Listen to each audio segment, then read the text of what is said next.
In this video, I'm going to talk about employee discipline and how to apply that progressively to address performance issues. Hello again, my name is Stephen Goldberg of Optimus Performance, and I'm a trainer and coach working with companies to improve employee performance and to, in this case, address employee performance issues. Now, you need to have the authority from your boss to do this, so you want to get that first. And you also want to check with the local laws or the county, state, provincial laws, wherever you're located, to make sure that you're aligned with those laws in applying these steps.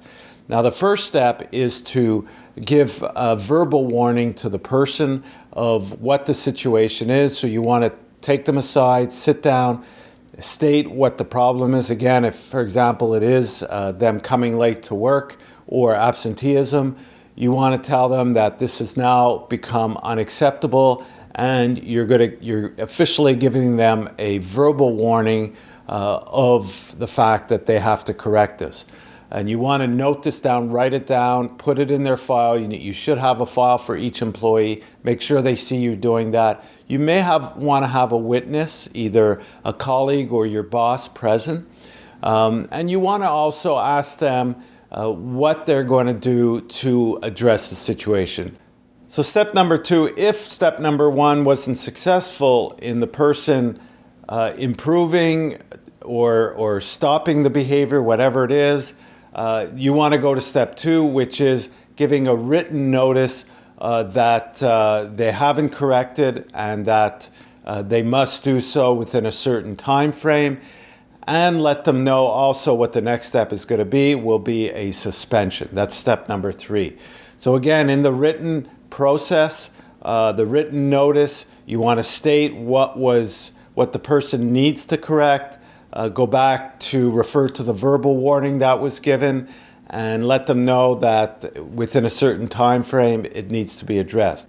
So step number 3, if the situation persists, you will need to apply a suspension. So this is anywhere from 1 day to a week. Obviously, 1 day not be as strong a message, and a week may be too long because you don't want to do without that person for so long. So maybe 2 or 3 days suspension, without pay, of course. It's not a vacation, and you want to hit home the message that, hey, this is the last step. You must correct this situation now, and let them know, again in writing, what the reason for the suspension, and the next step, if it's not corrected, whatever it is going to be termination. And of course, step 4, if the situation persists, you want to terminate the person, and you want to do it in writing. You want to do it on the spot. So, it's not really a situation where you want to give notice. You've already given sufficient notice. Now, you also have to look at legally what is due to the person. Of course, you have to respect the laws, but this is the last step. And you want the person to, I guess, pack up and leave at that moment of termination. It's probably good to have a witness there as well at this time.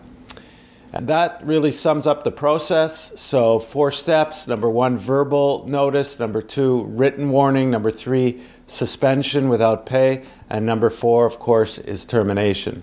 So along the way, you may want to already start going through the process of recruiting, and that way you'll feel more confident and stronger about carrying out each step of the process.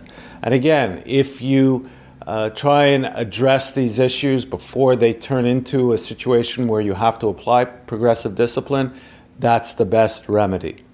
So hopefully this is of help to you, and please refer to my other videos prior to these about job descriptions, coaching employees, and subscribe to my video and my blog so you'll be notified of future videos and blogs. Thanks for listening.